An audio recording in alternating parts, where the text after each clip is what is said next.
اللهم صل على سيدنا وشفيعنا وحبيبنا وكريمنا ومولانا محمد معلم الجود والكرم منبع العلم والحكم وعلى آلہ وصحبہ وبارک وسلم۔ عزیزان گرامی، قرآن کریم میں پروردگار عالم ارشاد فرماتا ہے وَأَنَّ الْمَسَاجِدَ لِلَّهِ، کہ یہ مسجدیں اللہ رب العالمین کی ہیں، فَلَا تَدْعُوا مَعَ اللَّهِ أَحَدًا، تو اللہ رب العالمین کے ساتھ کسی اور کی عبادت نہ کرو۔ یوں تو دنیا میں بہت ساری جگہیں ہیں اور ان تمام مقامات کا حقیقی مالک پروردگار عالم ہے، لیکن خاص مسجدوں کی نسبت اللہ رب العالمین نے اپنی جانب فرمائی اور فرما دیا وَأَنَّ الْمَسَاجِدَ لِلَّهِ، کہ یہ مسجدیں اللہ رب العالمین کی ہیں۔ یہی مسجدیں ہیں کہ اس دنیا میں سب سے پہلے تعمیر ہونے والی جو جگہ تھی وہ مسجد ہی تھی، اور پروردگار عالم نے ارشاد فرمایا وَأَوَّلُ بَيْتٍ وُضِعَ لِلنَّاسِ لَلَّذِي بِبَكَّةَ، سب سے پہلا گھر جو اس دنیا میں تعمیر کیا گیا وہ مکہ شریف میں ہے، یعنی وہ کعبۃ اللہ شریف ہے جس کی تعمیر حضرت آدم علیہ نبینا علیہ السلام نے فرمائی۔ حضرت آدم علیہ نبینا علیہ السلام کے بعد جب حضرت نوح علیہ نبینا علیہ السلام کے دور میں طوفان آیا تو کعبۃ اللہ کی عمارت موجود نہ رہ سکی۔ اس کے بعد حضرت ابراہیم علیہ نبینا علیہ السلام نے اسی زمین پر دوبارہ سے کعبۃ اللہ کی تعمیر فرمائی۔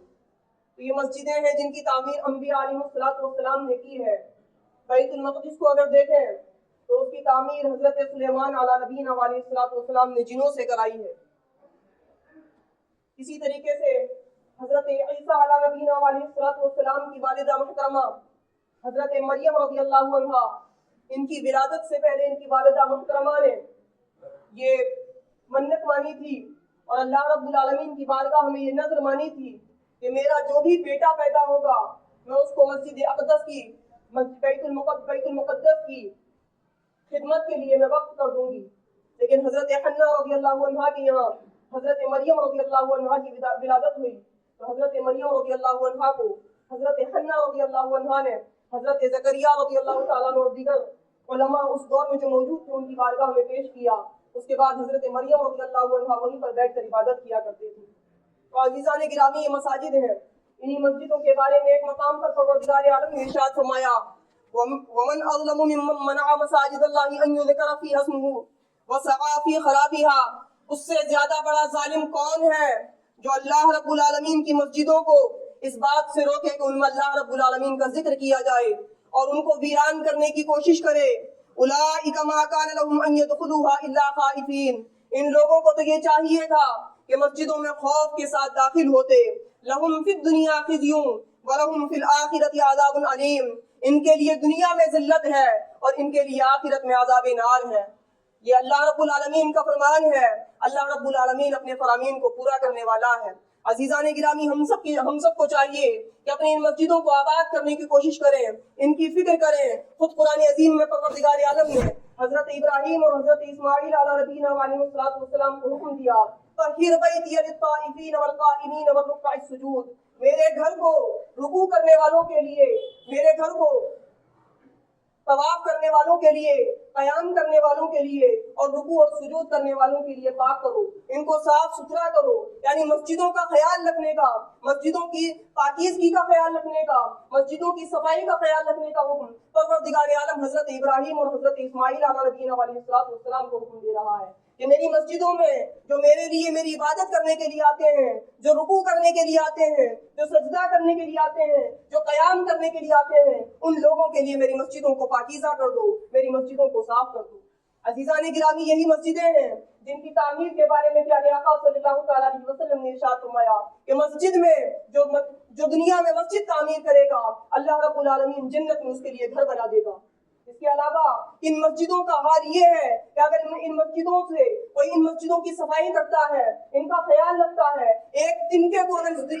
مسجد سے دور کر دیتا ہے، مسجد میں کوئی بھی ایسی چیز جو تکلیف دہ چیز ہے اس کو دور کر دیتا ہے، تو حدیث پاک میں آتا ہے کہ یہ جو جنت میں حوریں ملیں گی، مسجدوں سے تکلیف دہ چیزوں کو دور کرنا، یہ ان حوروں کا یہاں پر محب ہو جائے گا، یعنی اس کے عوض میں پروردگار عالم جنت میں حوروں سے نواز دے گا۔ تو عزیزان گرامی اپنی ان مسجدوں کا خیال رکھنا ہم سب کی ضرورت ہے. ان مسجدوں کو آباد رکھنے کی کوشش کریں, ان مسجدوں کا خیال رکھنے کی کوشش کریں. خود ایک مقام پر پروردگار عالم نے ارشاد فرمایا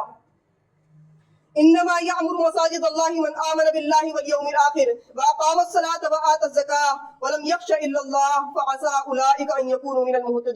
المہتدین. مسجدوں کو آباد وہی لوگ کرتے ہیں جو اللہ رب العالمین اور یوم آخرت پر ایمان رکھتے ہیں, یعنی جن کے دلوں میں اللہ اور یوم آخرت پر ایمان ہے وہی لوگ ہیں جو مسجدوں کو آباد کرنے والے ہیں. وَأَقَامَ الصَّلَاةَ وَآتَ الزَّكَاةَ اور نماز قائم کرتے ہیں اور زکوٰۃ ادا کرتے ہیں. آگے پروردگار عالم نے ارشاد فرمایا وَلَمْ يَخْشَ إِلَّا اللَّهَ, یہ لوگ اللہ رب العالمین کے علاوہ کسی اور سے نہیں ڈرتے. فَعَسَىٰ أُولَٰئِكَ أَن يَكُونُوا مِنَ الْمُهْتَدِينَ, قریب ہے کہ یہ لوگ ہدایت یافتہ ہو جائیں, قریب ہے کہ یہ لوگ ہدایت پا جائیں. تو عزیزان گرامی یہ پروردگار عالم کا فرمان ہے. اس کے علاوہ جو لوگ مسجدوں کا خیال رکھتے ہیں ان کا آقا علیہ الصلوۃ والسلام کتنا خیال فرمایا کرتے تھے. ایک عورت تھی جو آقا علیہ الصلوۃ والسلام کے دور میں مسجد کی جھاڑو لگایا کرتی تھی, مسجد سے تنکے دور کیا کرتی تھی.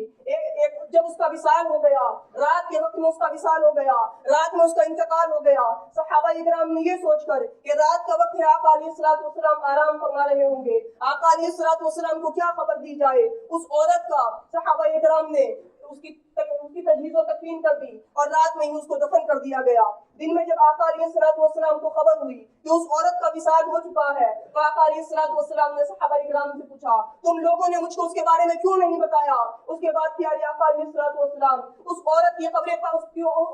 قبر پر گئے اور وہاں پر جا کر اس کے لیے دعائے مغفرت کی. تو عزیزان گرامی یہ مسجدیں ہیں کہ ان کا خیال رکھنے والوں کا آقا علیہ الصلوۃ والسلام نے کتنا خیال فرمایا ہے.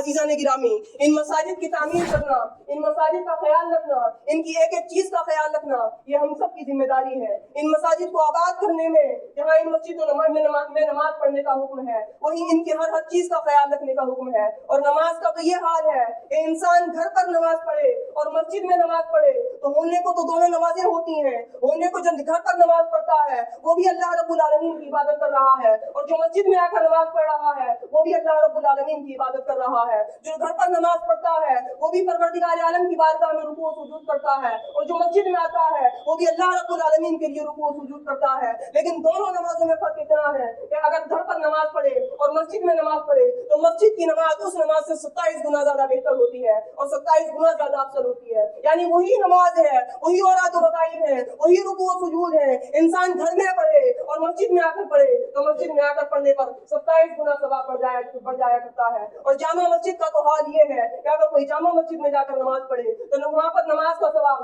500 گنا ہو جاتا ہے, اور اگر کوئی بیت المقدس میں جا کر نماز پڑھے تو بیت المقدس میں نماز پڑھنا یہ 5000 نمازوں کے برابر ہے. اور مسجد نبوی میں اگر کوئی نماز پڑھتا ہے تو مسجد نبوی کا بھی حال یہی ہے کہ وہاں پر ایک نماز یہ 50,000 نمازوں کے برابر ہے. اور اگر کوئی مسجد حرام شریف میں جا کر نماز پڑھے تو مسجد حرام شریف کی فضیلت کا یہ عالم ہے کہ وہاں پر ایک نماز 1,00,000 نمازوں کے برابر ہے. تو عزیزان گرامی ان مسجدوں کو آباد کریں, ان مسجدوں کو آباد کرنے میں ہمارا ہی فائدہ ہے. اگر ہم گھر پہ نماز پڑھیں گے تو ایک نماز کا ثواب ملے گا, لیکن اگر ہم مسجدوں میں آ کر نماز پڑھیں گے تو ہماری یہ محلے کی مسجدوں میں ہم کو 27 گنا زیادہ ثواب ملے گا. وہی عبادت ہے, وہی رکوع و سجود ہے, لیکن اگر کوئی مسجد میں آ کر پڑھ لے تو اس کا ثواب 27 گنا ہو جایا کرتا ہے. اس کے علاوہ ان مسجدوں کی تعمیر میں جہاں ان مسجدوں میں آ کر نماز پڑھنا ہے ان مسجدوں کا خیال رکھنا بھی ضروری ہے. مسجدوں کی پاکیزگی کا خیال رکھنا ضروری ہے, مسجدوں کی لائٹ کا خیال رکھنا ضروری ہے, مسجد کی ایک ایک چیز کا خیال رکھنا ضروری ہے, اور خاص طور سے مسجد کے ائمہ اور مؤذنین کا خیال رکھنا ضروری ہے. کیونکہ مسجد کی آبادی انہی لوگوں سے ہوا کرتی ہے, مسجد کی آبادی انہی لوگوں سے ہے. یہی لوگ ہمارے قیامت کے دن بھی پیش رو ہوں گے اور یہی ہمارے پیش رفت ہوں گے. تو اپنے ائمہ کا, اپنے مؤذنین کا خیال رکھنا یہ ہم سب کی ذمہ داری ہے کہ ہم ان لوگوں کا خیال رکھیں. بلکہ حدیث پاک میں آتا ہے کہ جو صدقہ کسی خادم دین کی بارگاہ میں پیش کیا جائے وہ سب سے بہتر صدقہ اور سب سے بہتر تحفہ ہوا کرتا ہے. تو عزیزان گرامی ہم سب کی ذمہ داری ہے کہ اپنے ان مؤذنین کی اور اپنے ان ائمہ کا خیال رکھنے کی کوشش کریں.